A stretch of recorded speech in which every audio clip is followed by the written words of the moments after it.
Heading into a big weekend of drafts, there are a number of closers on thin ice. We'll talk about them all here on the RotoWire Fantasy Baseball Podcast.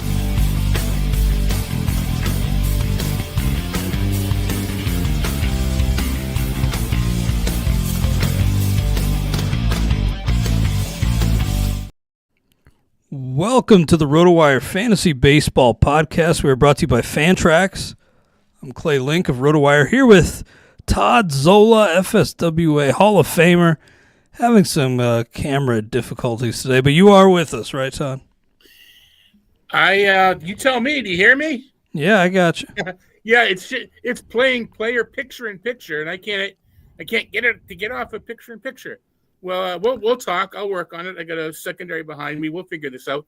People know what I look like. They don't really need to see me. I should just turn my camera off too, just for the benefit of the listeners. But no, we appreciate you being with us. Can we overlay a picture like George Clooney or something? Oh yeah, we could do that.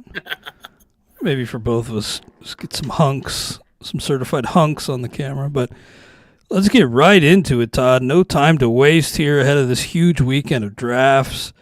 A number of closer situations still unsettled and more being added to the list every day. I have about a third of the teams listed here. We'll touch on all these guys and all the secondary alternatives to closing games. You got to start with my Reds because Alexis Diaz, he's been the closer for them for a while, but it seems like with Terry Francona coming in, nothing's assured. He's not just going to say, oh, you've been the closer recent years. Here you go. Here's the job. I think he's making these guys earn it, and Diaz is having some trouble. Francona said that Diaz has got to lock in here before Diaz pitched in a minor league game Tuesday. Do you think maybe we could see somebody else pitch the ninth for the Reds in the first save situation? Yeah. Now, before Rogers signed on, the question was, who's it going to be? But now there is an alternative.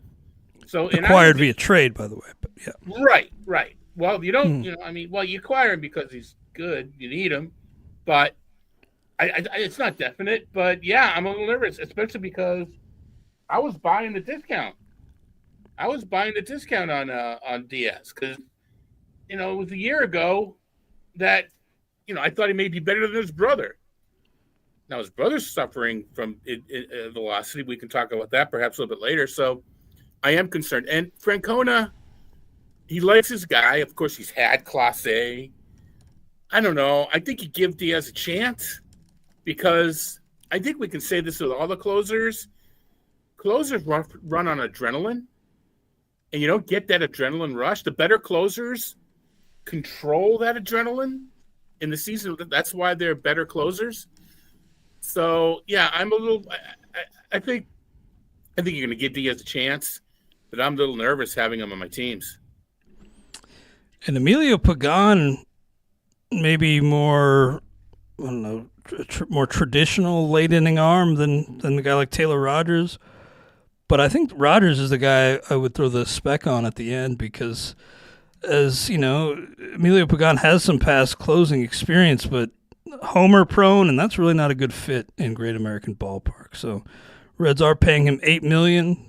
This year, the player option could be the guy, but I think Taylor Rogers and how funky he is and effective, kind of not a traditional fit in the role, but somebody I could see maybe racking up some saves this year. It did reach over 30 or did reach the 30 save plateau twice earlier in his career, Taylor Rogers. Yeah. I'm thinking about Pagan. Years ago he had some closer experience. Well, you always have the experience. He played the closer role a bit. I don't know. I can't see Rogers being the closer all year. So Cincinnati, they do have aspirations of the playoffs. Mm-hmm. I think you have to give Diaz the opportunity to fail in the regular season. You think so? Okay. Well, we'll see. I don't know. I mean, it's just my guess, but yeah.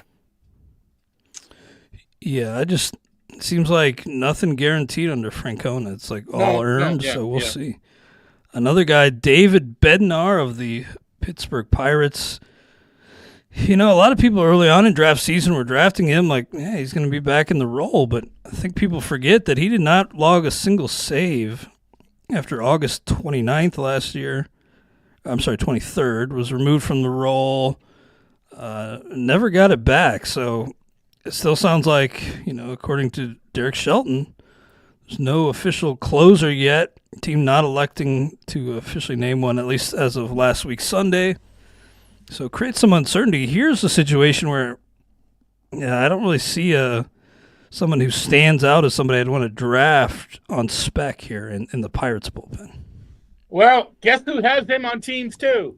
It's almost the same explanation in that I think you need to give Bednar a chance. He's done it in the past, but you're right. He was terrible, and he hasn't looked that good in this. Well, not look good at all in the spring. So there's a few more. There's a few more secondary options with Pittsburgh. Holderman, Santana. So I'm a little more concerned there. And they also have playoffs. Everybody in that NL Central has playoff aspirations. So a couple early drafts, I went Bednar and Diaz, and I was hoping I had a couple of steals. I'm not happy anymore. Dennis Santana there in Pittsburgh. He's got a 2.70 ERA this spring. Pretty good numbers, actually, for Dennis Santana. Yeah. 0.60 whip, not especially dominant in terms of strikeouts, but he's been around a while. 12 holds last year for Dennis Santana. Bit of a journeyman. But, if Bednar falters, could be him, maybe Holderman. They have a number of guys here, but none that are particularly appealing to me as draft day options. Maybe you pick him up on waivers, but nobody that I particularly love. One closer situation that got further muddled this week, the closer picture there in Arizona. Torey Lovullo saying that he's not going to name a closer. That's not the plan anyway. Who knows? Maybe somebody will emerge, but this kind of maybe throws some cold water on the Justin Martinez drafters. Although if you take Lovullo at what he said about playing the matchups, that would seem to put Justin Martinez as the 1A, right? Well, the other thing that Lovullo has said when talking about the closers is he wants one guy.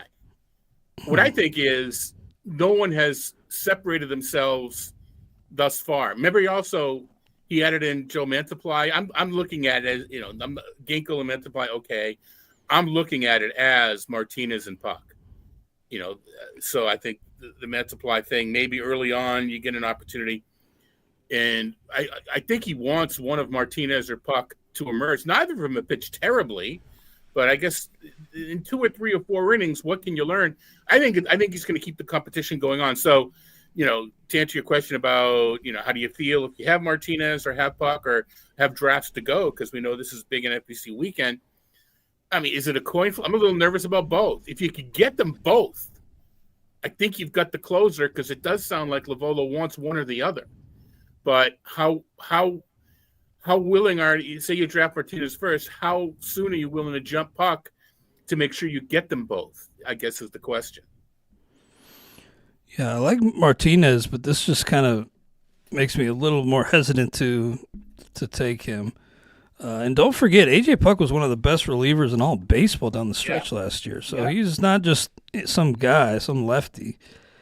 He's a very talented arm, and we had Star Platinum in the chat mention that he's just been killing it this spring in addition to down the stretch last year, Puck. So this is one where I could see people drafting Martinez then being disappointed when the bullpen door opens the first opportunity, and it's somebody other than Justin Martinez. I still like the skills a lot, but just a muddled picture there, as I said. Liam Hendriks, Todd, he was intent on winning that closer job, but he seems now to be resigned to setup duty. He was said to be behind Aroldis Chapman for the role, according to Chris Cotillo and Sean McAdam of MassLive.com. And then Hendricks himself kind of said, just doesn't have as good a stuff right now as Chapman. He even himself said he's behind Chapman. So right now, Hendricks has kind of fallen off my draft list. He just the stuff hasn't been there. It's been far too hittable in the zone this spring, and now at least one step behind the closer role. So you have Justin Slayton there as well. So I'm pulling for Hendricks, but he's no longer a guy I'm interested in drafting. Yeah, well, unfortunately, in a lot of leagues, you don't have the opportunity to stash. Chapman has not been able to hold the closer role for several years. Used to be one of the walks are just crazy. Yeah, and you don't walk people in Fenway Park. That's just not good. So I think Chapman right now is the guy to have, but I'm not against putting Hendricks on my reserve and keeping him as long as you can, because I think with Chapman, I think what Hendrick was saying is right now Chapman's the better pitcher. I don't think that it's going to necessarily stay that way all year, but it takes a special league context and to know if you can stash Hendricks. Early on in the NFBC, you can afford to do that, but once your injuries start to mount because there's no separate injured list, it becomes I guess it hasn't happened yet. I've got to cut Liam Hendricks, but I do think sooner than later it will be Hendricks. Okay, we'll see. Yeah, I mean, definitely still kind of working his way back from a litany of issues, and so it might just be a while before something clicks. I know some believers in the chat believe that Liam will come alive soon, but kind of more of a fab pickup for me at this point. Now, Todd, over in Baltimore, we knew that Felix Bautista would likely be limited to start the year, at least in terms of back-to-backs. Probably not earning every save for Baltimore to begin the season, but now it sounds like he might not even be ready to start the season at all. Manager Brandon Hyde said Thursday that Bautista is not a guarantee to be on the opening day roster. So he's a little bit still in ramp-up mode. So even with that idea of maybe limiting him and not having him take every save chance right away, it still sounds like even that kind of kid glove approach to his recovery might not be enough. They may need to just hold him back on the IL to start the season. How much does this affect Bautista's value to you? Is this a guy who should be plummeting down draft boards? I don't think he should have been torpedo or rising up draft boards. I thought there was enough risk. And we have somewhat of a comp in Edwin Diaz last year. People were drafting him as if he was going to be a top 5 closer again. And he had a couple of injuries. I was very skeptical. I had a lot of Andrew Kittredge. I was happy that I got him. I think I had the right idea. It's just not working out as well as I hoped that it would, because Andrew Kittredge is out. I think he would have been the clear next guy up, but now we're not so sure. Sir Anthony Dominguez. I think Cano has shown that he gets exposed if he's in the closer role for a long period of time. So, to me, it's Dominguez. And this is a team, Orioles definitely need a closer, right? They definitely have playoff aspirations. So it's a little bit weird that they did not do a better job. I think Kittredge is fine, but he's got an injury past. I'm surprised they didn't fortify their bullpen a little bit more. Yeah, I would think Sir Anthony Dominguez would be the next guy, but nothing's certain, and he's kind of, up and down spring from what I've seen from Sir Anthony. So overall, Sir Anthony Dominguez has a 19.50 ERA this spring in 6 appearances. Nothing to sound the alarms about, at least as far as I've seen with his health. And Dominguez, has a pretty electric arm, but with how he's performing this spring, I would say he's not certain to be the fill-in closer. So just a tough situation to navigate there. And Todd, I'm wondering, are you touching anybody in the Detroit bullpen? Because I've seen some people drafting Bo Brisky. We still have Jason Foley in the mix, Tyler Holton. For me, this one's an avoid. I know some people at the end of the drafts can't really, if they didn't draft a closer, can't really afford to just ignore this bullpen. But Ideally, I think this was a hands-off situation. I took a lot of Foley early as my third closer, if I could get him. I wasn't counting on him. Because the thing about Foley is, I mean, he doesn't strike many out.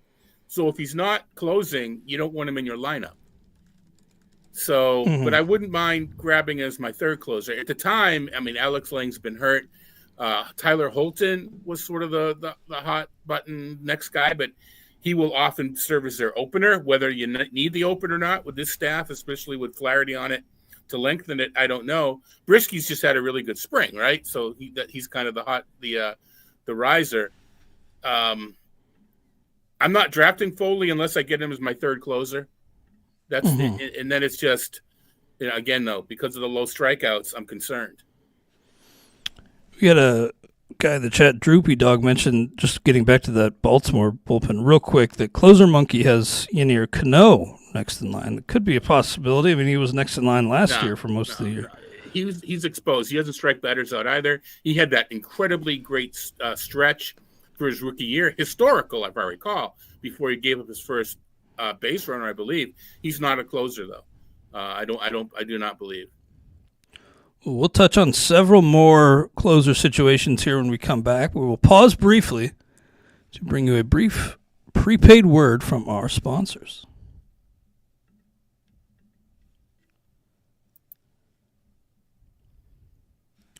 All right, we are back here on the RotoWire Fantasy Baseball Podcast. Glad to have you with us on this Friday. Second time out for you and I this week, Todd. So yeah, Monday, Friday pods this week. Always good talking with you. And next up on my list here, closers who could be on some shaky ground. Jhoan Duran. Quietly, I don't know how quietly, but it was quiet to me until I really noticed how bad things have been this spring. A velocity down for Jhoan Duran, and I noticed a tweet from Nick Nelson of Twins Daily, co-owner of Twins Daily, at Nick Nelson MN on Twitter, noted on Wednesday that Jhoan Duran failed to touch 100 miles per hour with his fastball again on Tuesday. 0 whiffs on 24 pitches. He says, Nick Nelson says, this is officially very concerning. So it's, the sirens are starting to go off here with Jhoan Duran, at least as far as I'm concerned. And here is a situation where they have a pretty clear alternative in Griffin Jax, who I expect to rise up draft boards this weekend. He's already rising up. This is a situation where it kind of snuck up on me. And I need to do a little bit more research looking into it, but I'm absolutely concerned. It sounds like it's more a potential injury than it is bad performance, right? Is that the read, or am I misreading that? Well, who knows? I mean, could be a situation there, but I think you always have to worry about injury, of course, there. And just the lack of whiffs. Maybe it's performance, maybe there is a hidden injury, but either way, it's this spring has put him very much on the edge of maybe losing this job. Yeah. I mean, I probably will say this with every single closer, but I don't think you can judge them in the preseason. I think you need to get the adrenaline flown and see what happens. So, but I'm more concerned about an injury with Duran.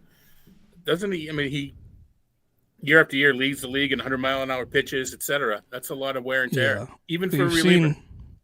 We've seen a lot of the game's hardest throwers go down with injury in recent years. And as great as that velocity is for getting results on the field, it does kind of loom over these guys as almost an inevitability. It feels like now that some of these guys will go down with arm trouble.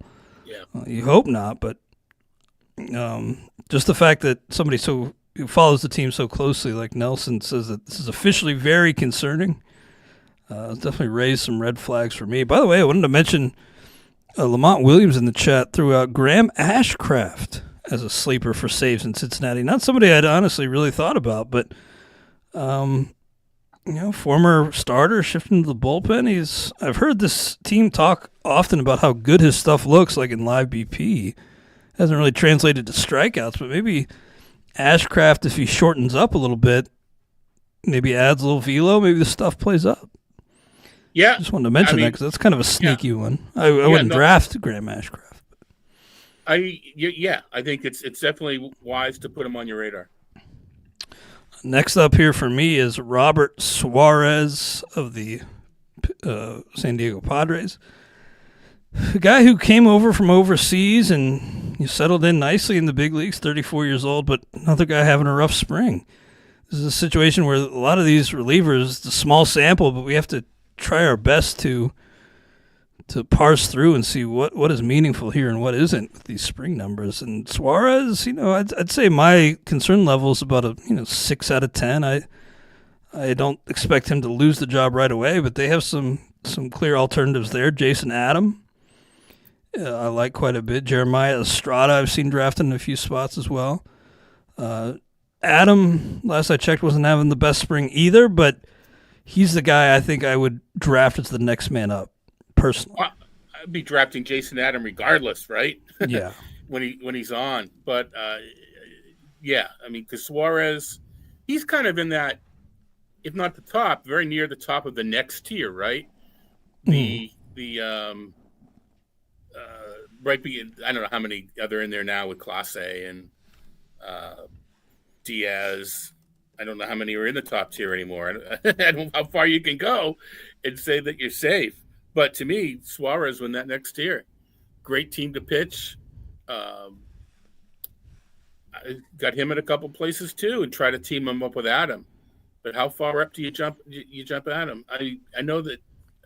To me, relievers in a tough spring, they're throwing 5, 6, 7 innings. I don't think you can really. They're not having a good spring. But if a guy's shut out 7 innings, thrown 7 shutout innings, I don't know that that's a tell either.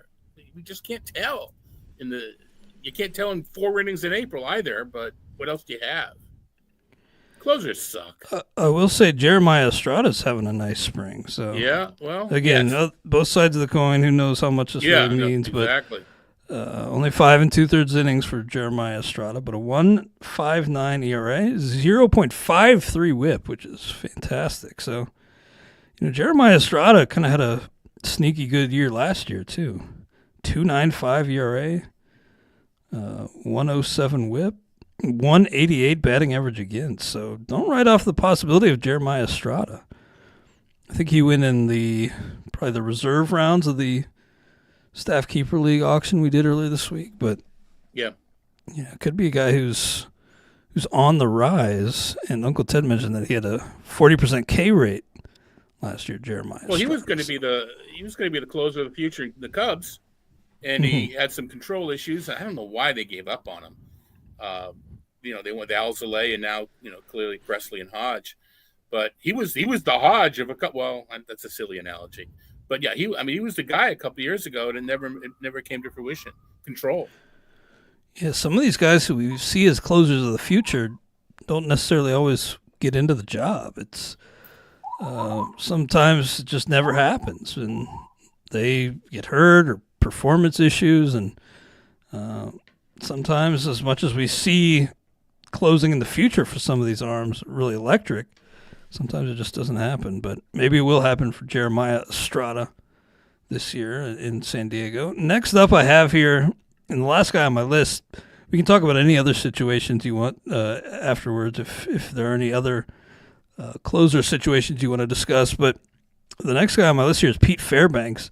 Yep. And I added him because I talked yesterday about, or not yesterday, not last week either, Monday, about escalators in Pete Fairbanks' contract, and I just pulled up Spot Track here, so I wanted to touch on some of these. $500,000 each for 25, 30, 35, 40 games finished in 2025. And there are also escalators for appearances, games finished from 2023 to 2025. So $1 million each for 135, 115, 165 appearances across 2023 to 2025, and games finished based on those previous years, 2023 to 2025, 125 appearances. So maybe I'm thinking a little too much about this, but this is the Rays.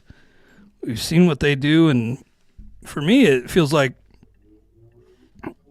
I mean, maybe they step in here, either trade Fairbanks or just kind of alter his role a little bit so that he's not finishing games and putting them in a situation where he could trigger these incentives. I don't. I think you open yourself up for too much litigation if you do that. I don't think. I don't think they negotiated. I think they negotiated those in good faith. So I don't think they're going to play games with that. Trading Fairbanks, what can you get for a guy that's good when he pitches, but he's just so injury prone? I just don't know what you can get for. I mean, they acquire players like that. They accept the discount on players of that ilk, knowing they're probably going to get hurt, but knowing they're getting a better player than what they're paying for. So, it's so in this case, is it Edwin Uceta? Is he the guy that you get as the backup? I hope so, because that's what I've been doing. That's what I have thought, although we had a Star Platinum in the chat mentioned Mason Montgomery having a good spring. Could be a bit of a sleeper there, although I would think he would need to probably work his way up a little more, up the ladder, and a lefty as well, Mason Montgomery. So Edwin Uceta I do like, but another guy having a rough spring. So we'll see. I don't want to scare people off of Fairbanks if you really like the skills, but just a lot of 2026 option escalators in this contract that kind of make me feel like maybe the Rays would just rather have some other team worry about that. And because there are a number of $500,000, $1 million triggers here that could make Fairbanks a little expensive next year if he hits some of those. We'll see. I guess the Rays, so cheap that I wouldn't put it past them to maybe manipulate his usage a little bit to avoid those issues. We'll see, but we'll pause briefly. We got a number of headlines across the baseball world, not necessarily relating to closers, but some big names that we need to touch on here. Once I take care of a little piece of business, some words from our sponsors, including Fantrax. Fantrax is the most customizable fantasy platform in the industry, offering the greatest fantasy experience for your dynasty, keeper, redraft, and best ball leagues. Coming from another service, Fantrax makes it easy. Fantrax can import any of your current leagues and customize if needed. Fantrax offers the most in-depth player pool in the industry, including minor league players. Do you need a customizable commissioner service for your fantasy league? Fantrax offers more customization than any other platform. Waivers, categories, scoring system, schedule. Fantrax offers custom solutions for all that and more, and it's all free. Sign up for free today and be entered to win an official MLB signed jersey from Vladimir Guerrero Jr. Sounds like maybe he'll end up staying in Toronto long-term after all. We'll see. Simply go to fantrax.com/RotoWire and sign up today. That's fantrax.com/RotoWire. Fantrax, the home of fantasy sports. Also, a word from our friends at the NFBC. The NFBC RotoWire Fantasy Baseball Online Championship is live. Play fantasy baseball against your favorite RotoWire experts on NFBC this baseball season. Jeff Erickson, James Anderson, Todd Zola. Todd, your draft tonight, right? The Beat Todd Zola League, yeah. Awesome. And more will be competing in the RotoWire NFBC Online Championship for a shot at $150,000. Sign up for a draft today at rotowire.com/high stakes. That's rotowire.com/high stakes. All right, Todd. Well, some big news coming. Let's see if we got you here. We got you?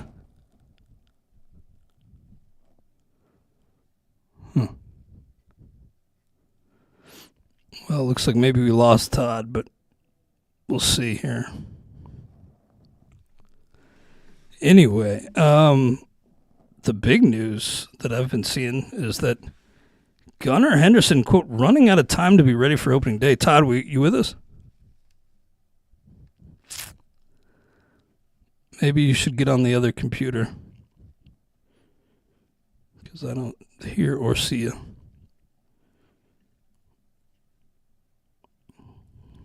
Yeah, you're muted yourself, I think.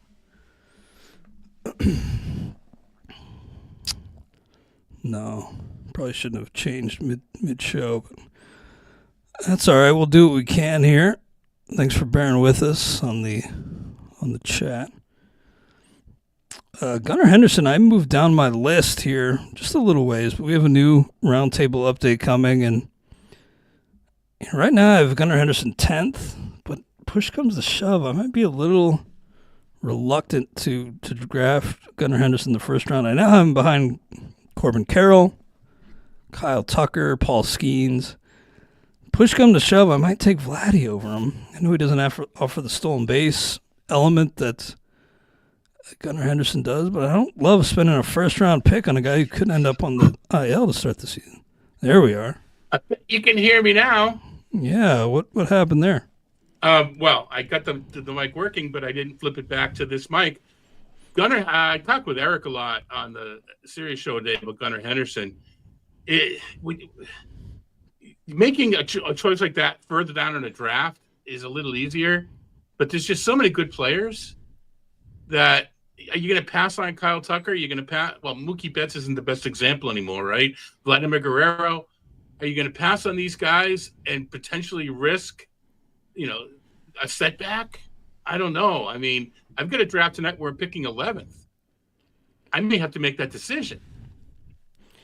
Yeah, he probably will. I have to imagine he'll still be there. Now, not ruling him out for opening day, Brandon Hyde, so it could be a situation where it ends up being a bit of a steal, but for me, it's a first-round pick and a guy who's probably going to, well, not probably, but could start the year on the injured list and hasn't really done much activity in recent weeks. It scares me. Took batting practice on Tuesday. And it's a team that has alternatives, right? You slide over Holiday, you put Urias in. Maybe you have to call up Mayo. I don't know. You got Westberg to do whatever, play wherever he needs to play. So you got playoff aspirations. The Yankees are showing some holes. Well, they got some injuries. Boston hasn't proven it yet. They think they're going to compete. Same with Toronto. But there's an opening for Baltimore. So I don't know. I don't think I would pull the trigger at 11 on Henderson. I would be too scared. I'm willing to take the chance on Christian Walker a few rounds later, because it's the same kind of narrative. Maybe not back, maybe a setback, but I'm willing to take that risk in the fourth. Walker's down to the 8th round ADP. So if you think he's a 4th or 5th round player, you take him in the 6th or 7th. I'm willing to take that chance. Gunnar Henderson, though, give me Kyle Tucker, give me Vlad, give me Lindor. Some of my teams took a big hit this week with Ryan Weathers sidelined with a forearm strain. I was buying the hype. He was pumping upper 90s, looking dominant, but now he is hurt, Ryan Weathers. So forearm strain, sounding like 4 to 6 weeks, maybe in the best case scenario. 4 to 6 weeks of the regular season. What's the word when you hear the word forearm strain? What's the worst case scenario? TJS. Yeah, exactly. Yeah, but I was slow to warm to Weathers. I should have been faster because he had a really good year last year. The strikeout, fewer than a strikeout an inning, but I should have been more willing to accept that Weathers is good than I was. Well, you saved yourself, I think, from a little heartbreak because, as tempting and as tantalizing as he was during the spring, it's looking like a busted pick now. And same goes for Jared Jones, unfortunately. We got the dreaded second opinion report, so it feels like we're just kind of waiting for the worst-case scenario on Jared Jones. Hopefully you didn't draft Jared Jones and Ryan Weathers. That would be quite the hit. By the way, we had Adam in the chat saying take Gunnar at 11. It's easy to say when it's not your reputation and Pete Shanky's giving out free subscriptions on the line. Yeah, it's tough, but then like what you said, there's just so many good players that it's increasingly tough for me anyway to justify the pick on Gunnar Henderson. But Jared Jones, this is rough. So right now we're just kind of in a waiting pattern, but do you expect him to, are you essentially crossing Jared Jones off your list like you would with, Garrett Cole before we got the official news? Yes, mainly because I think Jones is being overdrafted a little bit, and first half was lucky, second half, well, then he got hurt, and then he wasn't himself. I don't know that we know the real Jerry Jones yet, so he wasn't in my range. It sounds like Thomas Harrington is going to be stepping into that rotation at least for the first shot. Any interest there? Anything to see with Thomas Harrington? Yeah, I think Pittsburgh isn't as good a place to pitch as people think it is, because it suppresses power, but it's not a terrible hitting park.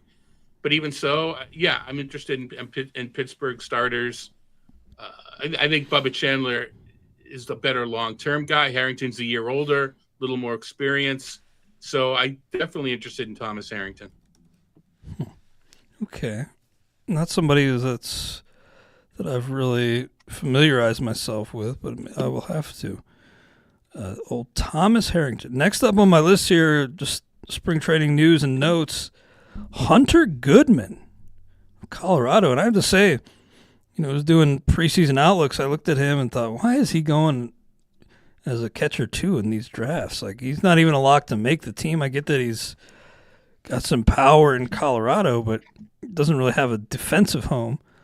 Well, it sounds like he's done quite a bit of work behind the plate this spring to improve, and now in line to serve as the backup catcher there in Colorado. And how about this for a spring? 17 for 37. It's a 4.59 average, a homer, 6 RBI, a 5.12 on base. What do you think? Is this fool's gold on Hunter Goodman, or could he provide enough pop in a backup role in Colorado to actually be useful in a two-catcher league? I think in a 15-teamer, I think he could be useful. I'm not doing it in a 12, but I think in a 15-team league, because Goodman can play other places as well. And I don't know what's set, what's not set. Michael Toglia, yeah, he's probably going to do most of the work at catcher. Whether Goodman DHs or not, Chris Bryant is having a rough spring. So I think, yeah, I'm interested in Hunter Goodman as my second catcher in a 15 mixed or more league. Yeah, I wasn't before, but now it's like a very tail end. I actually drafted him in TGFBI, like as the very end of the top 30 catchers. Not even, an everyday catcher, but the Colorado boost, the power, I don't know, just makes some sense. I think it's. I don't really expect him to play a lot elsewhere aside from catcher, but he can. Not this year. Well, you don't know with injuries. Last year, remember, Nolan Jones was out. He picked up some time. Toglia hadn't really established himself, so Goodman did play stretches elsewhere, at least early in the season. I mean, right field's open, but he's not going to play right field. Well, I don't know about open, but Jordan Beck didn't exactly, hammer the job down. Toglia, it sounds like they're going to give Toglia a chance. It's not that Jacob Stallings is a great behind the plate. I mean, Goodman, if he shows he can play it defensively, may even play a little more back there. Mm-hmm. Yeah, true. Next up, we have, a little word from our friend Jacob Calvin Meyer on Twitter. His latest roster projection on the Orioles had Cade Povich as the number five starter for Baltimore. We talked about Baltimore a little bit earlier, but did not mention their rotation situation here. And Albert Suarez was competing for the job. Jacob Calvin Meyer expecting Albert Suarez to begin the season in the bullpen, and then that would open the number 5 spot for Cade Povich. So I changed our depth charts, changed our projected starters, and Povich actually, if you've been following some of the Orioles fans and media types on Twitter, seem pretty excited about Cade Povich. 15 strikeouts in 14 2/3 innings this spring. 3.07 ERA, .89 WHIP, 24-year-old lefty. What do you think? What's your interest level here in Cade Povich? It's pretty high. I read a newsletter 5 weekends of the, I wrote the fourth one this past week, and it's a lot of spring battles, etc. And my take was that Albert Suarez has proven he can play the swingman role. And I think it kind of proved prescient. I think that's what we're going to see. Povich did not look good in his cup of coffee last year. Did not look good at all. But you look at the minor league numbers and just read reports, that's just a blip. So, yeah, and with the wall being moved back a little bit in Baltimore, I'm interested. Definitely AL only. He's in the streaming. I think you first used the word streaming bucket. He's in the streaming bucket for sure. I don't know that I'd put him in my lineup and forget about him. It's a matchup play for sure. His last time out, March 18th, Povich 5 scoreless innings, 5 scoreless and hitless innings. Did walk 3, but struck out 6. So, yeah, as you said, volatile, unproven, but who knows? I mean, Cade Povich on this team, with what he's showing and the youth on his side, it just seems like a lot of the Baltimore writers I follow seem to believe in what he's doing, Cade Povich. So I wanted to mention him. And unfortunately, we got some tough news on Thairo Estrada. Yeah. Today. Thairo Estrada out with a fractured right wrist, expected to be sidelined 4 to 8 weeks. So just kind of makes the second base pool all the tougher to navigate, especially the back end of that. I saw some people grabbing him. If you wait out second base, maybe you grab Estrada. I got the logic behind it, but now it's cross him off. You're gonna have to look elsewhere for a second baseman or a middle. Right. It was a bit of a risk. Everybody, Coors Field. Estrada hits enough balls in the air that I would have been looking to figure out a platoon in the NFBC, for instance, in the Monday to Thursday, then Friday to Saturday, and try to figure out somebody else. The thing with second base is, well, there's two things that feed into this that help you do this. It's quantity, not quality. And there's so many multiple position guys. Maybe you get yourself a Brendan Donovan, something like that, and try to figure out a way to platoon. But now it's off the deal. I don't think it's as hard to replace a second baseman, just because the back end of the pool, there's just so many of them. They're not great, but the early second basemen are worse than the early third and short. But the later ones are probably better than the late second shortstop and late third baseman, just because there's so many darn people that qualify at second base. I really don't like the position this year. I like getting Matt McClain and trying not to worry about it after that, because we got Jordan Westberg as like a top 4 second baseman in drafts. I mean, it kind of speaks to the lack of high-end talent there. And then you get down the list, Bryce Terang is the 8th second baseman off the board in NFBC anyway. Xander Bogaerts at number 9. Luis Rengifo is the number 10 second baseman. I like Bryson Stott a lot as well at second base. But then you get into some real murky waters. I read a good point on Bryson Stott. It was kind of revealed that he was playing with a hurt elbow last year. And the down performance led to him being platooned. So if the elbow's better, which it apparently is, he could now not be platooned. And isn't he the quietest 30-base stolen base guy in the league? Could be, yeah. So I'm with you. And Stott is in that group of Luis Garcia, Andres Jimenez. They're going to get you some stolen. Bryce Terang probably leads that group, but is going to get you the steals. So I like Bryson Stott. If I'm doing, I got a bunch of drafts coming up. I don't do them for a couple of weeks because we're so busy. I got the Todd Zola tonight. I'm doing an Express, and I'm doing a main event qualifier next week. So I got a few drafts still coming up. Wouldn't shock me if I get Bryson Stott. Yeah, I've been trying to get him or Matt McClain or both. Yep. In drafts. So Aside from those guys, though, maybe Jonathan India down the list. I saw somebody mention him in the chat. I kind of like him as a bounce back. Tougher park, but I think maybe the change of scenery would be good for Jonathan India. We had a really good question in the chat from Randy Leeson. Wanted to know, better player for this season, Brett Beatty or Ben Rice? I grabbed Ben Rice in the staff keeper league the other night for I think 2. That's an 18-team league, so I was pretty happy with that. 5 homers this spring. We talked last week about Rice, not being just what he showed last year at the big league level. So you agree with me on taking Rice? What I think what I'm agreeing, what the reason I'm looking at, yes, I'm agreeing with you on Rice. He has crushed the minor league level. Yeah. He's been a year or two old for each level, but he's crushed it.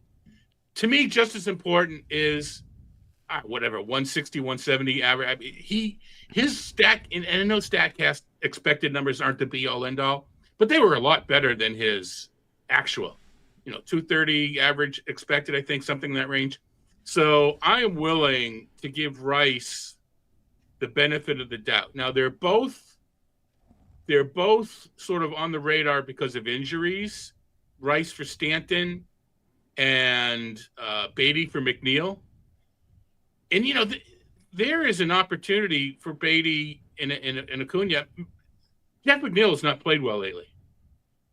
If those two play well as a platoon, I don't know that McNeil's guaranteed to get the spot back. I think he's going to. I think Rice gets a longer runway because Stanton's going to be out for longer. But give me Rice, and especially what if Rice gets 5 games? No, he doesn't qualify a catcher. There's an outside shot that Rice gets 5 games behind the plate. I know NFBC needs 10, but if you're on the roster, you never know what can happen. Yeah, that's true. So, I mean, Ben Rice, certainly a guy who's on the rise, and I expect him to be the primary DH for the Yankees, given the way he's crushed this spring. We'll have to wait and see, but definitely a guy who's in the end game mix for me, a bench spot and a 15-teamer, or maybe even that UT spot. And Gavin Sheets officially selected to the 40-man roster. I think we talked about him briefly earlier this week as well, and another guy who I expect to be the primary DH. It's kind of amazing to see a guy resurrect himself like this with Gavin Sheets.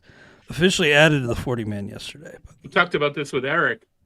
On this show. I mean, Sheets, to me, he's been around 10 years. He's had some good years. He's been only around 4 years, and he hasn't been that good. I think part of it's in the White Sox and the general mood. I'm interested in Gavin Sheets. Definitely, Eric got him for $1 in Tout Wars, which is why we're talking about him. $1 in NL only. Sign me up. Mixed league. He's a reserve because it's a corner position and whatever. But I'm definitely interested. There's definitely opportunity. He may be platooning with, wait for it, folks, Yuli Gurriel. But, 70%, 75% of the at-bats on a team that scores some runs, the price it takes to get Sheets, I'm interested. All right. Well, that's what I had on the list for today. Might call this one a little early, but really good discussion. The Brett Beatty thing, I don't know. I don't really see it myself because maybe I just need to circle back on him. But Brett Beatty is not a guy I've been in on like I am with Ben Rice and Gavin Sheets. But all right, Todd. Well, good stuff. Anything else you want to mention today before we sign off? Sure. Let's. I picked the right time based on my schedule. But I picked the wrong time to try to get people to watch the live stream of me drafting tonight. It's live weekend in NFBC. Half of our staff is out there to jump on the live stream. But the point I'm making, folks, is now that I got my microphone working and you can kind of see me, check out my live stream. You can hear me say things like, I like this pick more than pizza.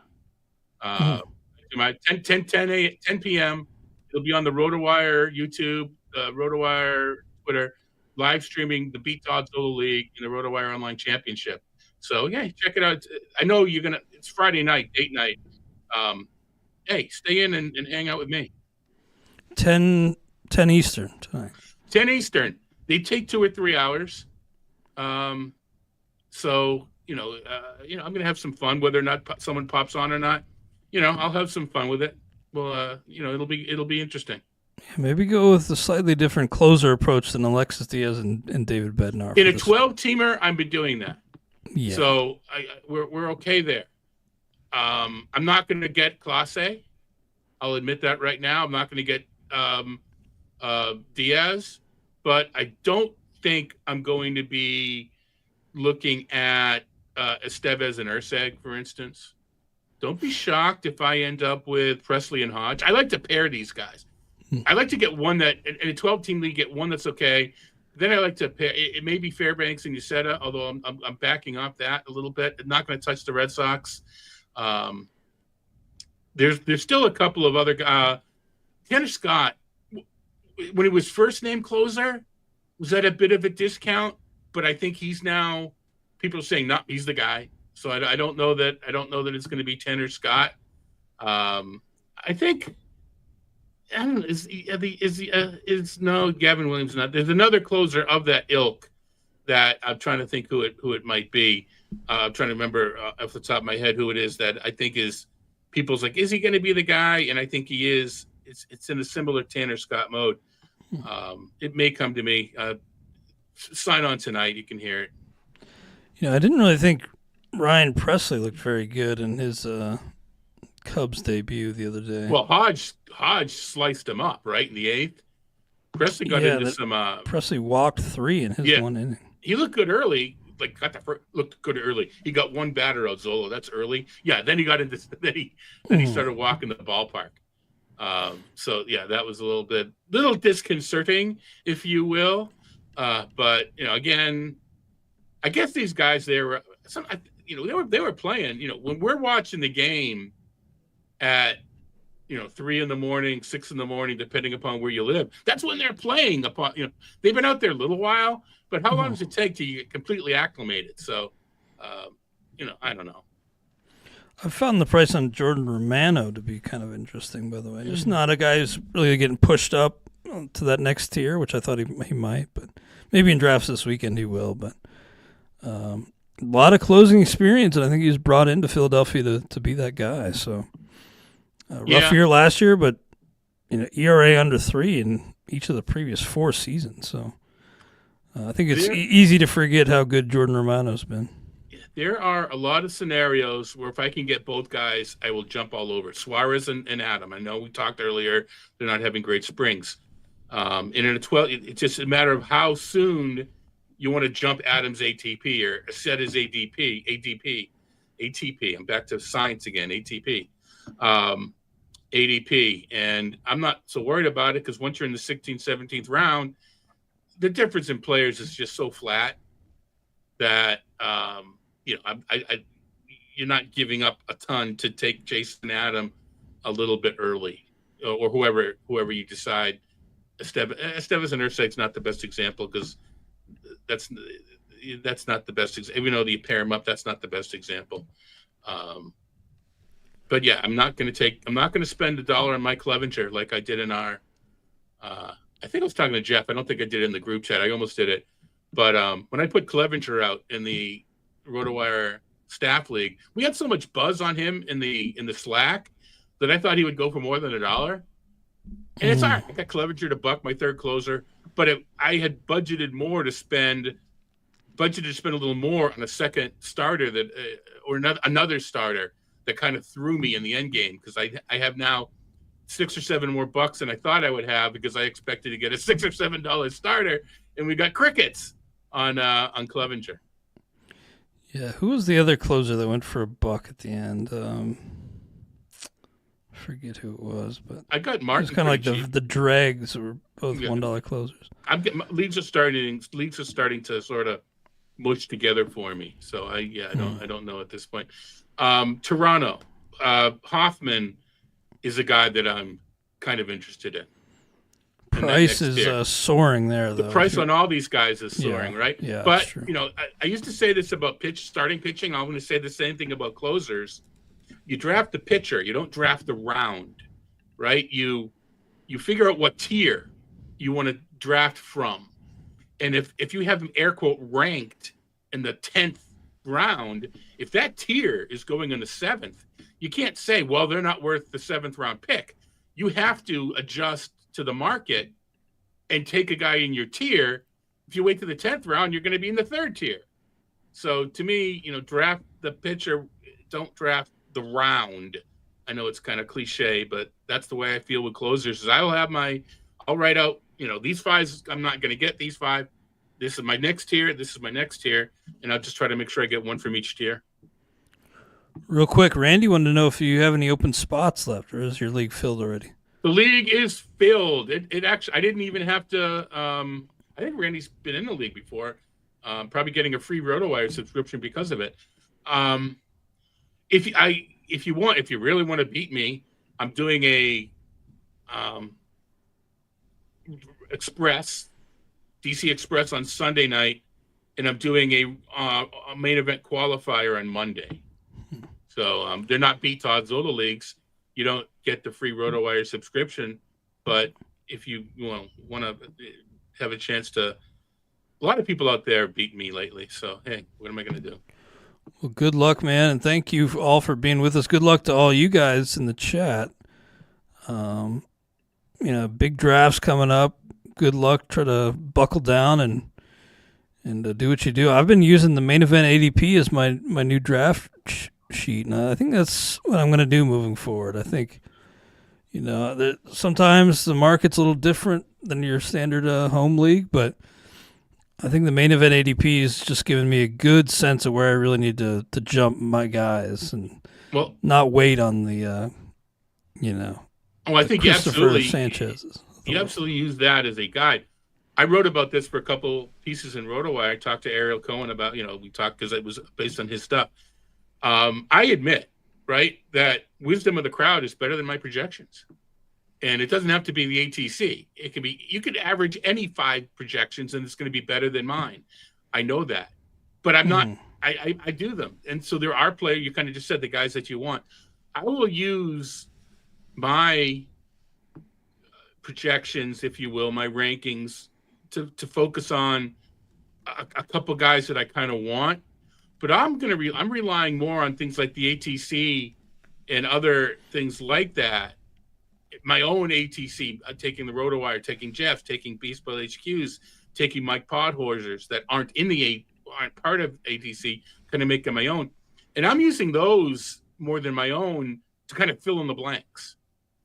I'm going to get my guys based on my projections, but I'm smart enough to know that, I don't want to take 23 of my guys because they're not all going to work out. Well, that's true. That is true. Well, great stuff. Appreciate your time, everybody. Good luck tonight, Todd. And, we'll be back with you next Friday. God, opening day will already have been here. Oh, yeah. Time we talk again. Talk to you, then on the RotoWire Fantasy Baseball. What are we going to do on Friday? Any idea? 2-star pitchers? Yeah, that's right. Jeez, I Unless they forgot kick us about off of it. Anyway, all right. Take us out, my friend. All right. Well, thanks, guys. Good luck, and we'll talk to you next week on the RotoWire Fantasy Baseball Podcast, brought to you by Fantrax.